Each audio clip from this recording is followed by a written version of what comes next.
What it is, what it do, cyber world. It is your girl, the one, the only Ash Said It. AshSaidIt.com, AshSaidIt.com. Welcome to the Ash Said It Daily Podcast Show. I appreciate you guys so very much. Over 1,500 episodes and 500,000 streams worldwide. None of this would be possible without you guys, so I thank you so very much. Now, we are still living a bit of a pandemic life. You know, we're spending a little bit extra time at home, which means that you can be catching up on some good shows or maybe a good movie or two. So today I have the writer, actress, and star of A New York Christmas Wedding, the beautifully talented Nia Fairweather. Hey, Nia. Hello. How are you today? Thank you for having me. Thank you. I am fantastic. And you? I am doing pretty good. Holding down the A-Town now. You're probably out on the West Coast somewhere enjoying some beautiful weather, you know, like a beach somewhere, there's sun, and all this other wonderfulness. Listen. I mean, yes, we have some sun. You know, we too have the pandemic. Don't get it twisted. No, this is true. I feel like people forget. So my outdoor time either looks like I'm up before the rest of the world because I'm really trying to keep my distance, you know, and keep safe. So if you catch me after a certain time, I'm going to be indoors. Yeah. You know, we all have to play it safe. So you find the moments when you can. Absolutely. I've come to understand me and my fellow senior citizens in my neighborhood on the morning walks. That's who. You learn new things, but it's been great. It's been great. Can't complain weather-wise, at least. Certainly. So, Nia, when did you realize that you wanted to be an actress? Yeah, so I am not a child actor. I did not grow up wanting to be an actor. I was not that child whatsoever.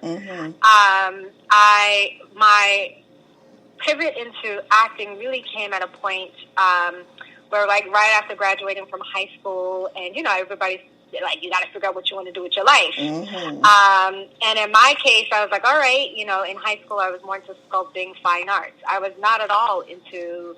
I enjoyed theater. I enjoyed movies and films. I indulged in it, but I never saw it for myself, to be quite honest. And what happened was at this key moment where I was to be deciding what I wanted to do with my life.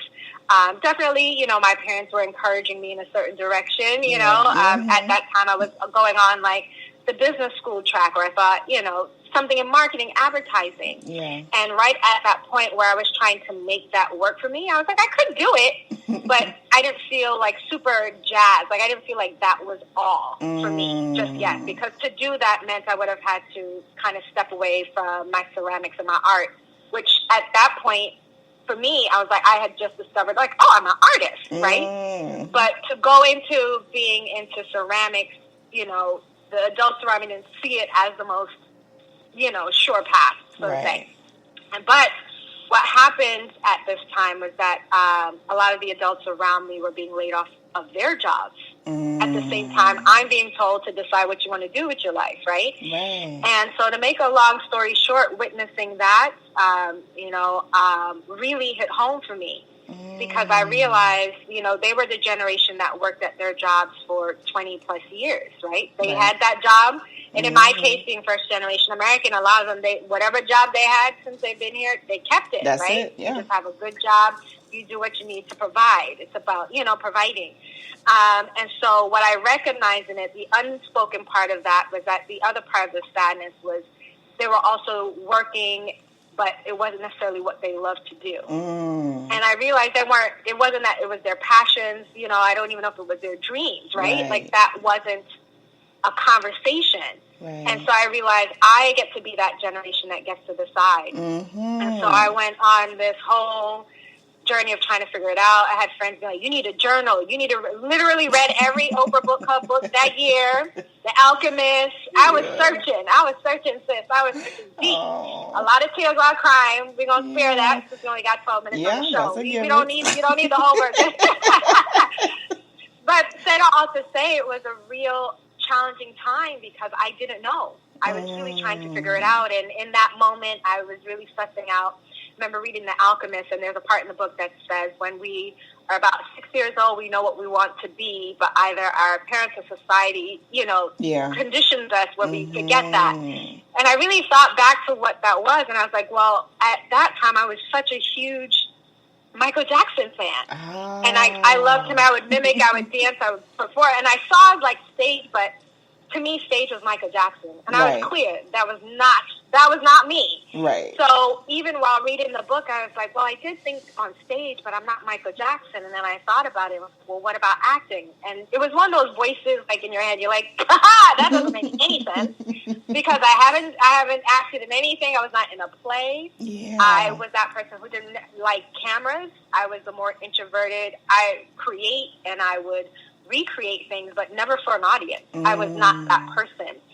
And because I had exhausted everything that I could think of that was rational, that still didn't feel right, I said, well, let's go with the thing that I am curious and very nervous about and know nothing about, but innately feel I can do. And so literally, like, the next day, a friend of a friend whom I hadn't seen was like, hey, girl, she texted me, like, oh, what you been up to? And I was like, blah, blah, blah. And she said she was just taking an acting class. I was like, oh, what?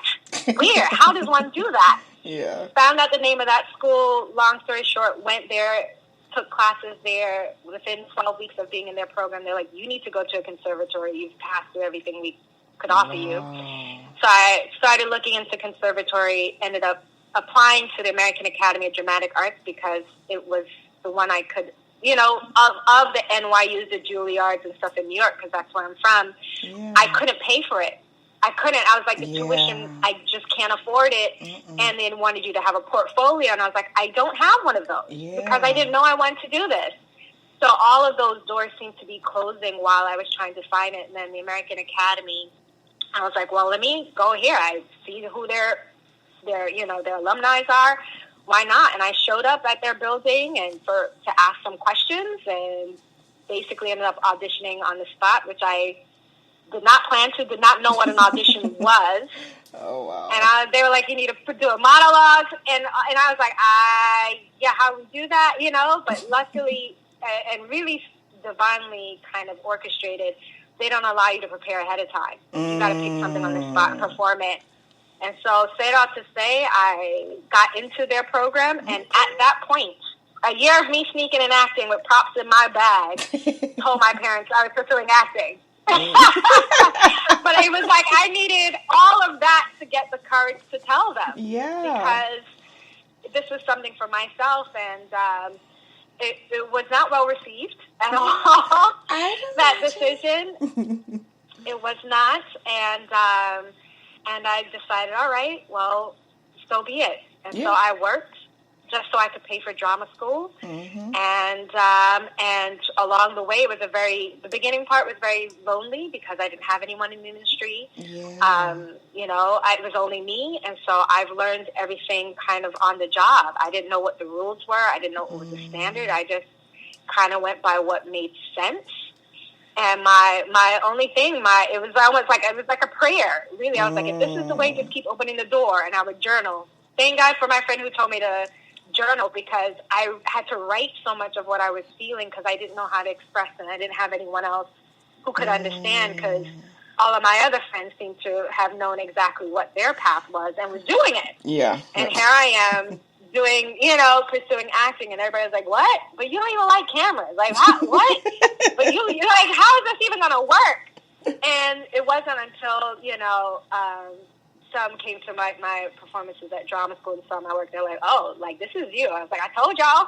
Finally, y'all on it, But it took a while to get to that place. At that point, I was just it was tapping into a part of me that always existed, but I didn't know until that moment, to be quite honest. And so I knew it was in that moment, I knew it was my purpose. One, because I was super emotional about it. Yeah. Like, I felt like I was at a crossroads of life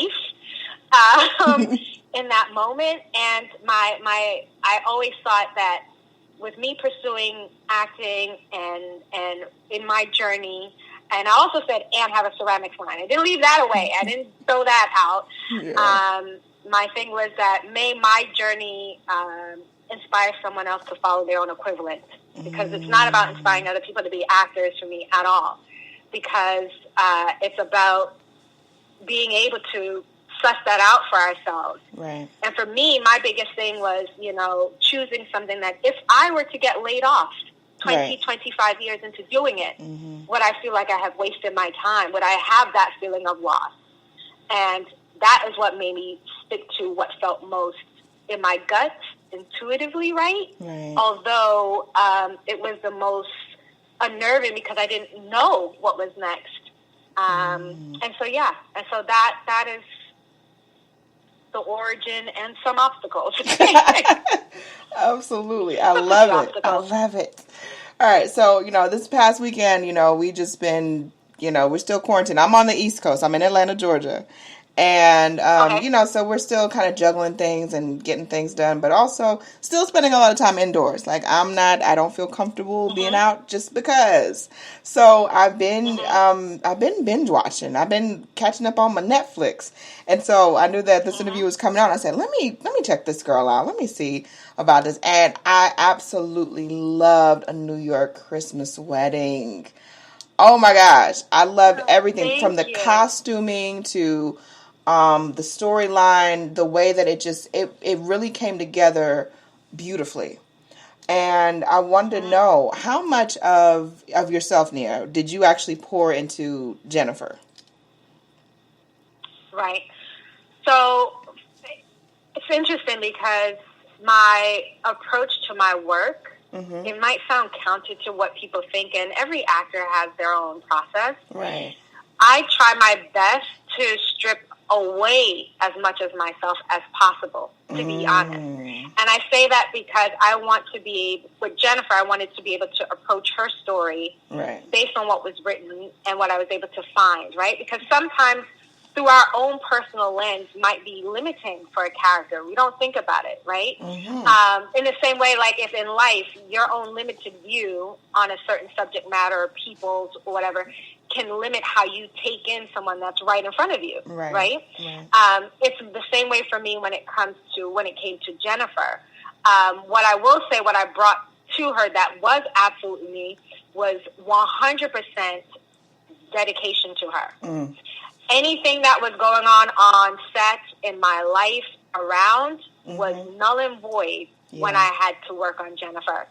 From the moment I entered set, from the moment really on my way to set, till when I got off. So with her, it's I just felt, for me, she represents all the Jennifers in the world. And I feel my job and my role as an actor is to embody this person for this period of time. And that means I have to allow myself to be as open, as receptive, to go wherever she needs to go.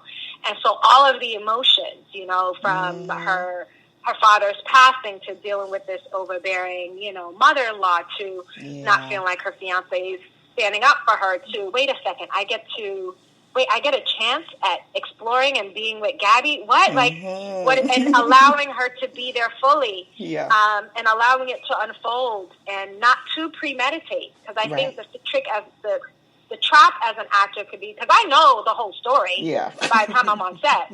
It's not to play any of the parts that I already know, and we shoot out of sequence. It's not like it's shot in order. So with Jennifer, what I brought to her that is me is my vulnerability. I would say I brought every ounce of my emotional availability to her. I was very protective of her. So if there was anything going on, I was like, that has nothing to do with me. I got work to do. And it really is, because I feel like it's my responsibility.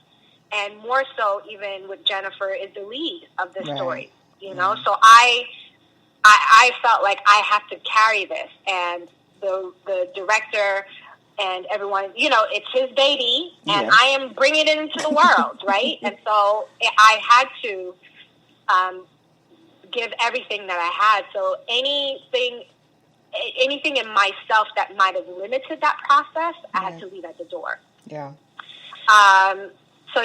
But the vulnerability, the availability, I would like to think we have similar hearts.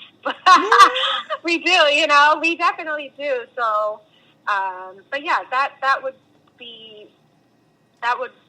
think that's pretty much it as far as like me, Nia, and Jennifer. Right. Everything else I discovered as what I felt was necessary for Jennifer and what was most honest to her. I love it, Nia. Well, you got a new fan here. You got a sis. You got some family on the East Coast repping you. All right. So I'll be looking forward to the next project because you got to come back. Okay. We're putting that out into the universe. Absolutely. You got to come back and talk about the next project because I know it's coming, sis. I know it. I sense it. Oh, yes. Absolutely. But let everyone know the best way to get more information about you and, of course, to follow you across social media. Absolutely. So, yeah, I'm very easy to find because it's usually just my name, my first name and my last name. That's Nia, Nia, as in purpose, Kwanzaa. Let's go. And last name Fairweather, Fair, and then weather like the weather outside. And on Instagram, it's just at Nia Fairweather. At Twitter, it's at Nia Fairweather. And my website is niafairweather.com. So very simple and easy to find. Loving it. Much more success sis into 2021. It's going to be a better year for us. We're claiming it. We're taking the bull by the horns. We're going to make it happen. And I appreciate each and every one of you guys. Thank you so, so very much for all of your love and support. Keeping in mind, anyone to tell you that you can't do what you want to do. You look them square in the face. You tell them, don't believe me. Just watch. Watch what I do. Watch me make it happen. Watch me make history. That's what we're doing this for, the history books. Social media is nice, but real life is so much better. Until next time, you guys.